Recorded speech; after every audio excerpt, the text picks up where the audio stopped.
Un matin, mon téléphone a sonné. J'ai décroché et le monde s'est écroulé. Tu étais parti, toi, mon meilleur ami. Ça s'est fait vraiment très instinctivement.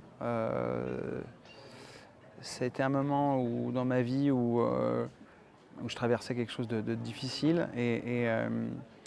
Mais en même temps, du coup, j'avais décidé de mettre un peu d'espace dans ma carrière. J'avais décidé de remettre en question beaucoup de choses et de laisser la place à d'autres choses. Et donc j'ai rencontré plein de gens, dont Laurie, par le plus grand des hasards. Mais très vite, j'ai décelé quelque chose en lui, une sensibilité derrière un personnage puissant, derrière son écorce de guerrier. Voilà, alors qu'on ne se connaissait pas, hein, et vraiment j'ai ressenti profondément, je ne sais pas pour quelle raison, qu'on devait faire quelque chose ensemble. Je me souviens de nos premiers échanges, j'étais en promotion de mon premier livre, Horizon Extrême, et en fait, je l'ai vu dans mes stories suite à une interview que j'avais fait avec une chaîne.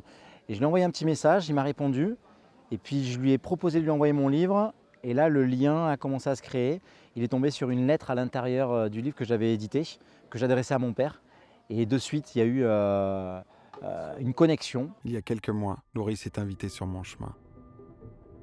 Dès notre première rencontre, nous avons compris que la mort et le deuil nous liaient étrangement. Il est en train de préparer justement cette mission qui met beaucoup de temps à préparer, parce que voilà, c'est là où il va, ça s'improvise pas. Ou parfois ça s'improvise parce qu'on n'a pas le choix. Et en fait, on s'est rencontrés quelques temps avant qu'il ne parte. Il m'a raconté son histoire. Je lui avais déjà en fait moi témoigné ce que je traversais, le deuil dans lequel j'étais, un moment de ma vie où voilà, j'étais dans un doute réel et une souffrance personnelle. Et il m'a raconté sa vie et je me suis dit, sa vie est complètement dingue. Ça m'a fasciné. Cet explorateur, son histoire, son passé.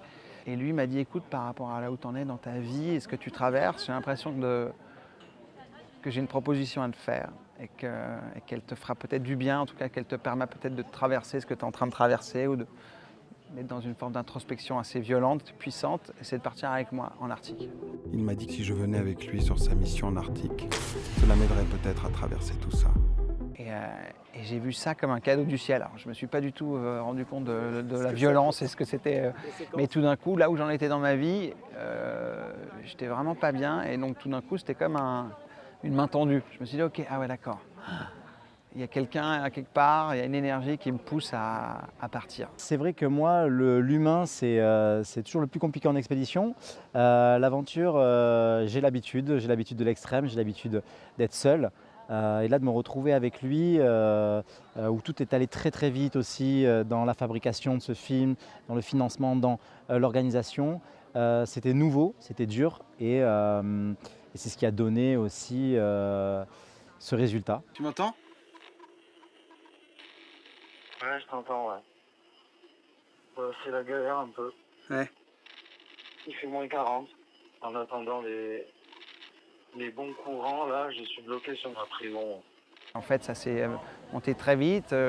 J'étais voir un ami producteur qui avait produit mon premier film, Hugo Sélignac, en lui parlant de mon envie de faire un film sur ce sujet, sur Laurie. Et très vite, il m'a dit, ok, mais moi, ce que j'ai vraiment envie de savoir, c'est pourquoi toi, tu pars et qu'est-ce qui se passe à l'intérieur de toi. Et au début, je n'étais pas prêt à jouer le jeu. Je n'étais pas prêt à être aussi transparent par rapport à ce que je vivais. J'ai beaucoup de pudeur, j'ai beaucoup de timidité par rapport à ma vie. Je suis quelqu'un qui reste assez discret. Et encore plus dans ce moment-là, je n'avais pas du tout envie de parler de moi. Et il m'a poussé à le faire. Et très vite, au début, je me suis dit, ok, je vais lui faire plaisir, vite fait. Et en fait, je suis parti, j'ai écrit un peu tout ce que j'avais vécu dans ma vie. Et j'ai pris du plaisir, en fait, tout d'un coup. Et c'est devenu possible, en tout cas, de me dire, ok, je suis prêt à jouer le jeu d'être aussi transparent. D'avoir fait tout ce chemin pour arrêter si près du but. Attends. Ça m'est difficile alors j'ai envie d'être totalement transparent et j'ai rien à cacher.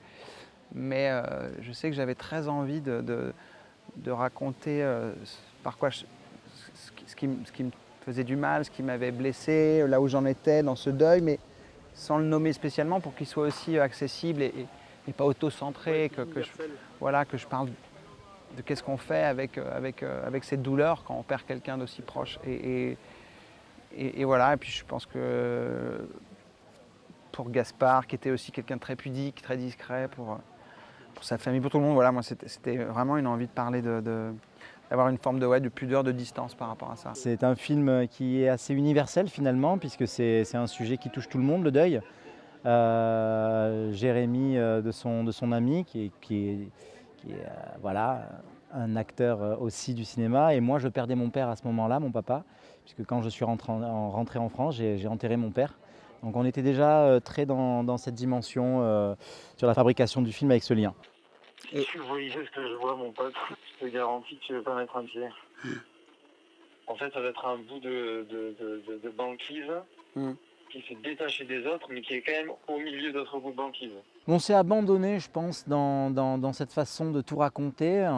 Jérémy, ça reste un artiste qui est aussi le réalisateur de ce film. Donc je pense qu'il s'est autorisé le luxe de choisir ce qu'il avait envie de raconter, puisque c'est inspiré de faits réels, mais la fabrication de son film reste fictif à certains moments.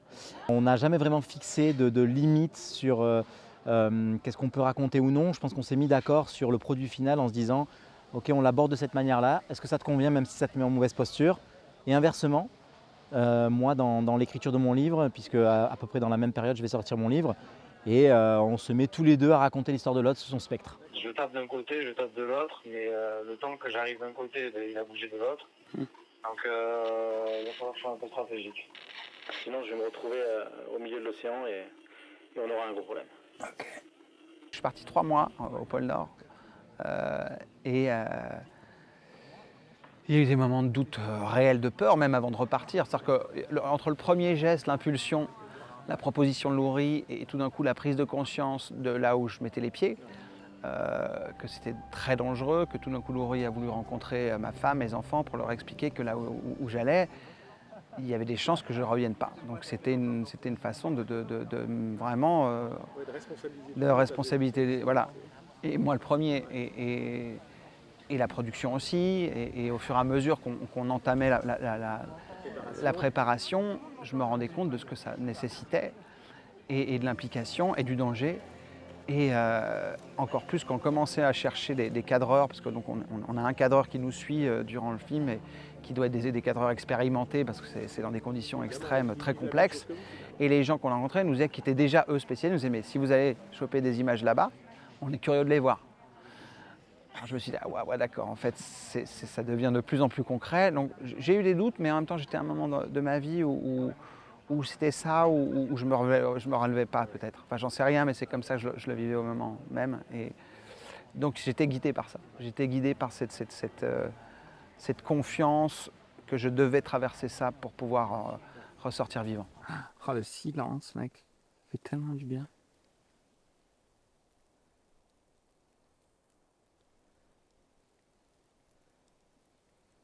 Attends juste là, ton cœur battre.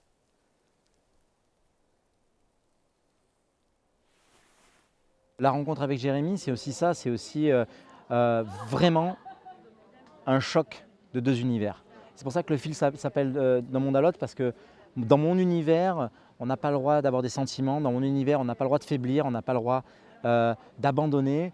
Et lui m'ouvre une porte sur « tu as le droit d'être faible, tu as le droit d'avoir des émotions, tu as le droit d'avoir des sentiments, tout le monde n'est pas mauvais ». Et c'est vrai que pour moi c'est nouveau et ça se passe sur le terrain dans une vraie difficulté. Et face à une caméra. La mort, ça fait partie du travail que je fais. La prise de risque, comme un militaire, un pompier, en fait, quand on part de chez soi, c'est effectif, on ne sait pas si on va rentrer. Donc en gros, il y a cette part de risque, je pense que lui n'avait pas mesuré. Au début, il a cru s'embarquer dans un voyage initiatique, alors qu'au final, c'était une expédition très dure pour lui, et qui plus est, sur laquelle il va y avoir une vraie confrontation face à la mort. Donc l'idée, ça reste toujours d'être authentique, mais moi je ne pense pas à ça. Je pense que ce mec m'accompagne, que s'il faut, je vais devoir lui sauver les miches, mais finalement, la mort, le danger fait partie de ce type d'aventure.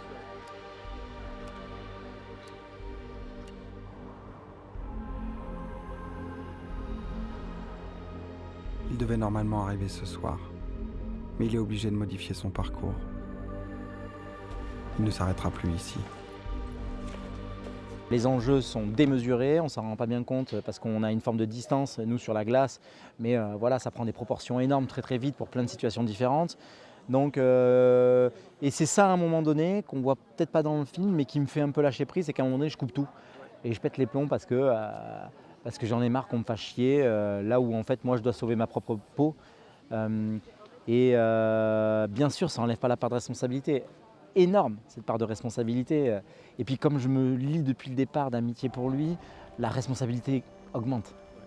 Et là c'est fou en fait, je sens que je le guide, lui il a confiance en moi et en même temps je suis son guide pour cette aventure. Et donc c'est ça qui dure, parce qu'il faut à la fois qu'il me guide, lui dans les émotions, dans la sensibilité, et moi que je le guide pour sauver sa vie.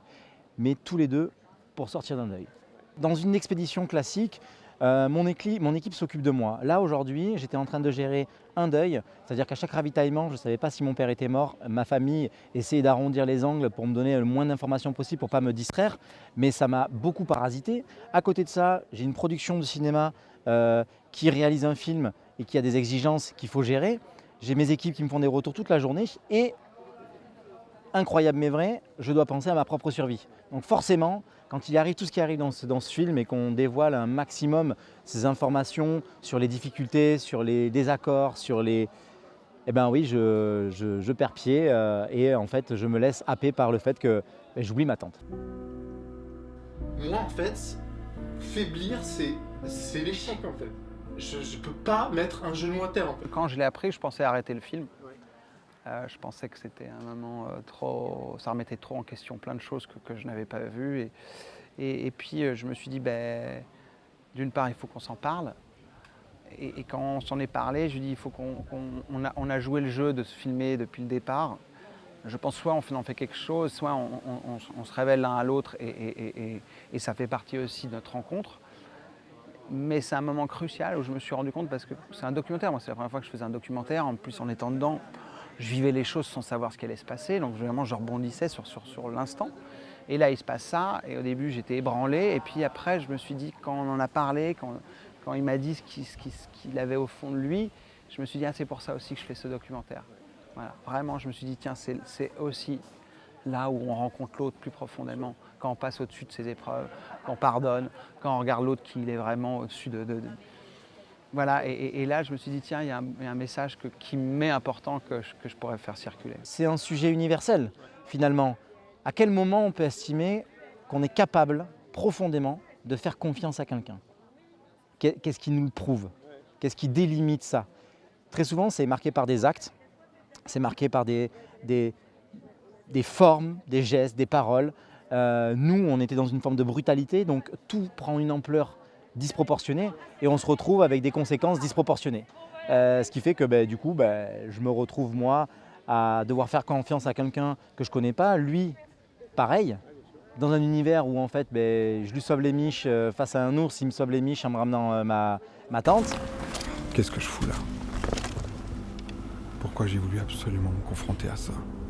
C'était assez fou parce que moi j'étais dans cette aventure, sans ce voyage, mais il y en a plein d'autres qui en traversent d'autres à d'autres moments. Donc il y a le mien, il y a celui de l'équipe technique, il y a Louri qui traversait aussi ses propres difficultés, et puis ceux qui ne sont pas avec nous, et dont ma femme avec mes enfants, et qui devaient gérer une pression parce qu'en fait on ne peut pas se contacter. Ou très peu, on a juste une connexion avec un téléphone satellite où de temps en temps on peut s'appeler, mais du coup, et Laurie m'avait dit très vite, tu verras là-bas, on est tellement isolé, tellement loin, que chaque détail prend énormément d'importance. C'est-à-dire que tu as une fuite d'eau chez toi, ta femme t'appelle, ça devient la fin du monde parce que tu n'as aucun contact, parce que tu es loin de tout. Donc il faut faire très attention aux informations qui circulent, etc. Donc on prend beaucoup de distance par rapport au vrai monde, entre guillemets. Donc le fait qu'elle ait traversé ça, que malgré tout, elle m'ait accompagné de loin, malgré ce qu'elle traversait, c'est un des plus beaux actes d'amour qui puisse être. Je sais pas, je pense que Loury n'est pas arrivé là par hasard dans ta vie. Tu le dis toi-même et je le pense aussi. C'était difficile pour moi d'être au service d'un metteur en scène, en même temps de me retrouver dans une situation où je risquais ma vie et où en plus de ça, mon image est en jeu. Donc c'était un énorme bordel, très dur à gérer pour moi, mais j'ai accepté à un moment donné de lâcher prise parce qu'il m'a dit fais-moi confiance. Il m'a dit fais-moi confiance. Et c'est là où en fait il y a un tournant dans ce film, c'est que je lui fais confiance et que c'est à ce moment-là qu'on devient vraiment amis, quoi. Je suis en train de suivre un gars qui est prêt à mourir, alors que je viens de perdre mon meilleur ami. Ça qui a été magique, c'est que je ne savais pas où je mettais les pieds en fait. C'était ce que la vie nous donne de plus beau, c'est quand on ne sait pas et qu'on accepte la fatalité quoi qu'il se passe. À moins 60, une erreur ou un mauvais choix et tu meurs. Il nous est arrivé des... Vous êtes sauvé On s'est sauvé la vie, ouais, 2 fois. Ouais, c'est vrai. Non!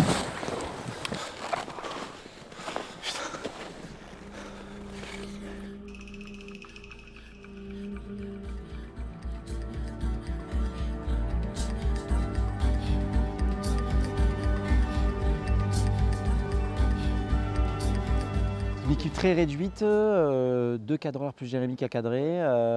Et effectivement, c'est tout l'enjeu aussi d'un film documentaire comme celui-là, c'est qu'il faut vraiment se rendre compte que c'est déjà extrêmement difficile de pouvoir ramener des images de cet endroit. Donc d'en faire un film comme aujourd'hui, les gens vont pouvoir le voir, c'est extraordinaire. La première fois qu'on pose le pied dans ce monde qui est le Grand Nord, c'est très violent. Et très magique. Il y a une phrase vraiment qui nous accompagnait, c'est tragiquement beau. Et je pense que ça répond bien au film. C'est-à-dire que c'était très beau et en même temps très, très violent. Et donc je referai pareil. C'est comme si tout ce chemin, depuis cette noirceur, m'avait emmené là, à ce moment précis.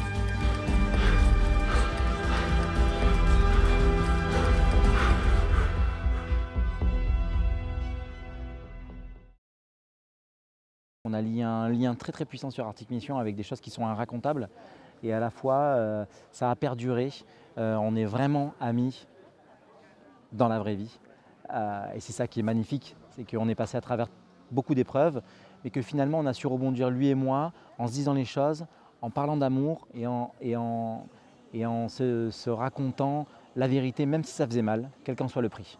Et c'est ce qui fait que ça nous a unis aujourd'hui plus que jamais.